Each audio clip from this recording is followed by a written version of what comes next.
Hi! Good day everyone. By the way, I'm Judy Relos Payak, your business franchise consultant. So sa mga nakakita ng bidyong ito ngayon, maghaw lang po kayo kung paano po magkakaroon ng ticketing travel and tours. Tuturuan ko po kayo at igagayad ko po kayo kung paano. So sa mga gustong mag-business ng ganitong klaseng business, travel and tours, kontakin lang po ninyo ako. At lalong-lalo na sa mga mahilig mag-travel kahit saan-saan, malokal man at international.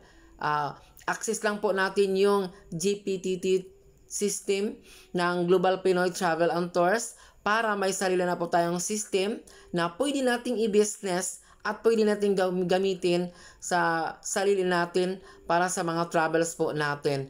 Pero mas maganda kung yung system po natin ay i-business po natin para magka-income po tayo. So we conduct a webinar at 2 p.m. In the afternoon, 9 p.m. at night. So pwede po kayong pumasok o umatin doon sa aming business presentation para malalaman po ninyo ang buong detalye about this business. And I invite you now to join us. Thank you. Keep safe everyone. God bless.